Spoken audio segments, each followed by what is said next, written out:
天降大雨，在我要说的时候，忽然一下天啊！好，听一下端端的，他应该很猛，在那儿。我也觉得你的猛，来个猛的。你说一个，就是你就类，你看我说那个，我说我听说隔壁剧组把女主角给换了。哦，那就听到有时候有听到剧组就拍着拍着就散了，剧组就拍着拍着就散了。哦，整个剧组都没了，就散组了是吗？是我那会儿记得有一次我在拍一个戏，就是其实我经历过2次。你也有遇到过散组了？我就是啥，就是忽然第2天就不拍了，拍了2个月的时候啊，那更2个月的时候2个月散组最后没散，撑了大概隔了个1个多月2个月，又苦苦的最后把最后拍完了。我也经历过，你也经历过？就组也没了，都进组了。我们拍了1天，第2天说休息，然后我们就休息了3天，之后组就散了。然后怎么谁通知你们呢？就是各公司的人通知每个演员，就撤资了。嗯，但是我说实话，我说一个，我还被换过呢。你有被换过吗？我肯定被换过，但我不知道应该。我是拍了之后被换。重点，我拍了1天。为什么？因为他们为什么？因为他们有想找的人。很小，我刚开始拍戏的时候。那我比你运气好。怎么呢？你看端端说他拍了1天被换掉了，但是我比他我比他运气好一点，就是我当时去建组，我去试戏，试完之后我还挺感谢那个副导演的，他特别直接的就出来跟我讲，小伙子，就是说那个这个角色，我可以告诉你，肯定不是你的，就走个过场估计。但是因为我觉得你还行，我想办法看看有没有其他的角色能让你进来演一下。就特别直接。对，哎，我特别想问一下在座的各位，你曾经有没有过，就是，你曾经有没有过面对行业内一些奇奇怪怪的事儿啊，你给自己出过一口恶气，报仇了哈？就是你觉得，我今天有点帅。哦，我有过。来，我在横店刚拍第1部戏的时候，我被那个副导演在旁边，就是这样瞥我，演什么玩意儿？会不会演？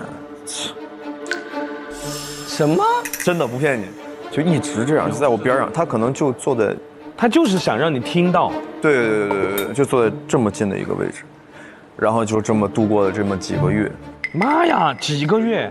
那几个月我每天回去，因为我背词儿，我躺到床上我背到2点3点，我5点起来化妆，每天，压力多大？就是因为别人，但是你又没有，你觉得可能那时候能力也不够，不，你还是想争口气。对，结果前年我碰见这个导演，什么？前年他碰着这个，他还在他也还是这个，然后他还是个副导演是吗？他现在是导演了啊，是导演了。对，然后就是我在现场就是给了他上了一堂课。我用我的专业度，我用我的表演，对，当然是在戏上告诉你，我告诉你这场戏，我就直接就是咱拿专业度说事儿，对，就是这场戏该怎么弄，你们在拍什么糊弄还是怎么样，但是我得怎么样，就是这么一个点，然后后面我觉得我很爽 ，respect， 对吧？就是这种事儿就觉得很 salute， 很舒服 salute。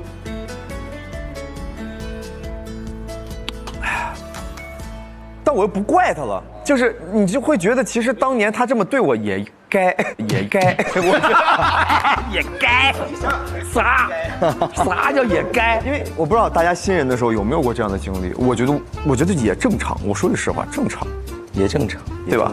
耽误人时间嘛。我是在，也是刚入行，然后我去建组，面一个角色，演完了之后，一个副导演，就是说真的，就是普通话都说不利索那种。然后就开始演导演，你们能理解这个意思？就是他演导演，就他特别享受，觉得他权力很大。对，他就是那种感觉，你知道吧？然后叭叭叭跟我一顿说，啊，你这个什么什么什么什么，你那个什么什么什么。但是问题是我非常肯定且确切的，你说的是不对的啊，因为你连最基本的表演的3要素，还有比如说上场任务、建立矛盾、解决矛盾、逻辑、人物支点，他是没有的，他就是在天马行空的在跟你扯点有的没的，然后他还在数落我，就他一直在数落我，你知道，如果你单独数落我还行，大家都坐在一块儿，就一个一个上，就有点像艺考似的，你知道吗？都听着呢，都听着呢。然后我就突然之间，我说导演，对不起，你用我吗？哦，我说你要用我，你说啥我都听，你好好教我，你要不用我，你就别跟我扯这些。哎呦，哎，你怎么这么说话？你给我出去！我说再见，我走了。然后其实我出去，我腿都在抖。我当时我在想，我说哎呀，我说我是不是得罪人了？没事，我话是不是说错了？没事，没。但是我跟你说，兄弟，5分钟之内我就缓过来。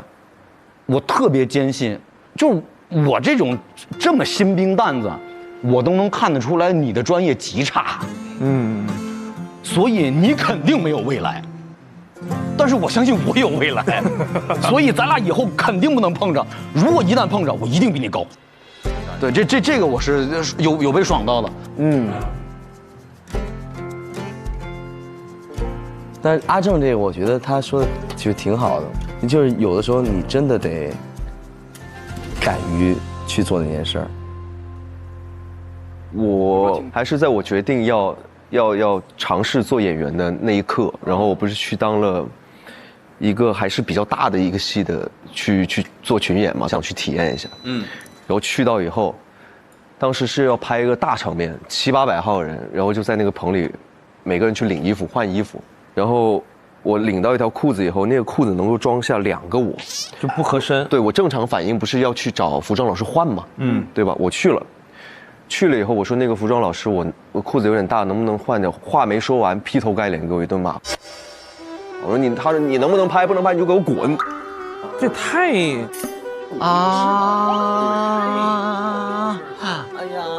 哎呀，没事。但是当时他，对不起，打断一下，他完全很明显的就是他把他所有的压力全部撒在了一个新人身上。但当时我其实有点懵，但是生气倒还好，可能会有点愤怒吧。后面我自己缓和了一下，我就心里想，我说我还是喜欢这行，因为我觉得表演很有意思，我想去研究它。然后我说，那这个事情我能扛下来，那我未来我应该可以很好。然后就走到现在，我觉得这个事情让我个人来说，我是对我自己还是自豪的，还是爽到的。坚持自己想做的，还完成了自己的梦想，厉害。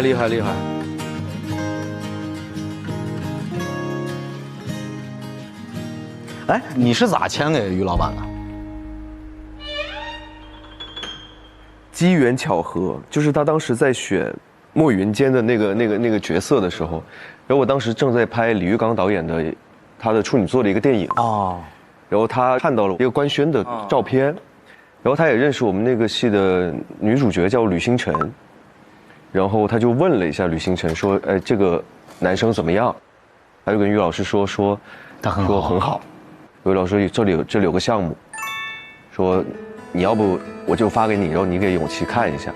然后第二天早上起来找于老师了，因为当时也准备好了，就像现在一样，也有机位然后也找了一个演员想过来给我搭戏，然后我就说于老师，我来之前我录了一下，我说你要不要看一下？如果不行，我再给你演一遍。然后他看完，他的决定很果断。他好，就你了。他好，就你了。哇，哎呦，我们不聊别的了啊，不聊工作了，我们晚上去吃饭，但是就你了。哦，就他很帅，我超级无敌喜欢于正老师。于老师在我心里边就是我说你若以君子待他，他必以君子相待。很敞亮的一个人，就是非常敞亮。能合作，搞合作，好得很。行，那今天就说到这儿吧。今天我们这个6边形的摘星计划应该差不多了啊，差不多了。那我就要拿我们的心过来了啊，我们的心在冰箱里。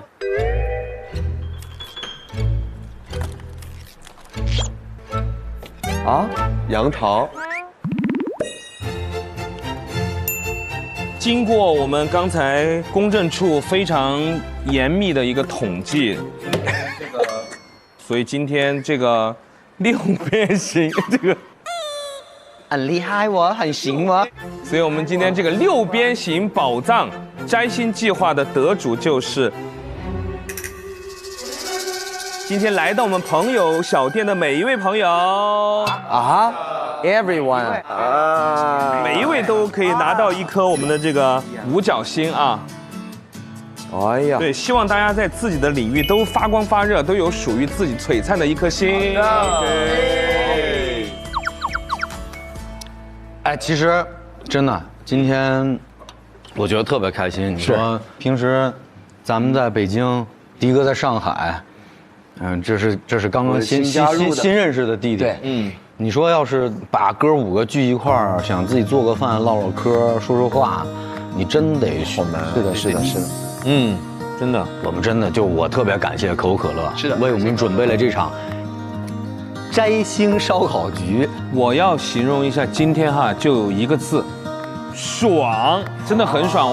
我们游戏也玩爽了，然后篮球也打爽了，烧烤也吃爽了，是的，整个非常爽的一天。是的，你来，哥几个咱走一个，来吧，一起喊出我们的口号哈，一口畅爽，烧烤也成局，来吧！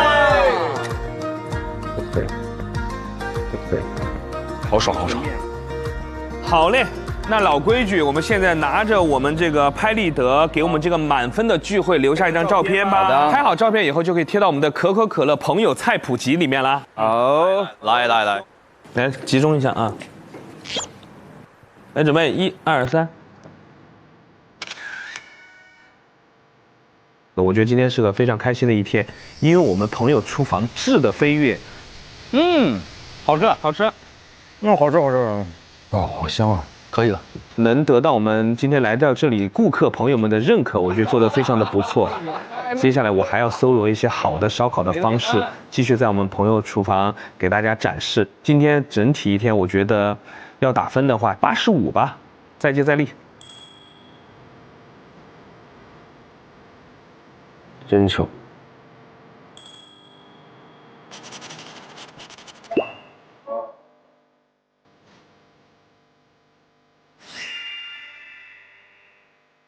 这次啊，跟郑哥、跟迪哥一块就是非常开心，很轻松，很自在。希望我们下次再可以约起来啊！其实这是给了我一次在横店特别不一样的经历。迪哥做的围炉烧，阿正做的那条烤鱼，还有那场篮球赛，以前都是工作，但是这次我觉得是老友的相聚吧。哎，咱5人拥抱一下吧。来，咱们打5排是没问题。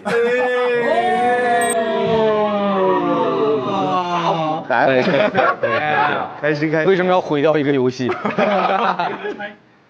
？OK， 走吧。不是昨天也没这么晚，对，没这么晚。真的。今天真的是不知不觉就这个点儿了。行，撤了。哎，兄弟们，我说真的，这个是我入行以来录过的极其少的，就是特别开心的综艺节目。就到这儿了哈，谢谢邀请。来，拜拜了。哎呀！北京见啊！北京见。行，那我跟迪哥就不送了。好，好，拜拜，拜拜，一路平安啊！拜拜。啊。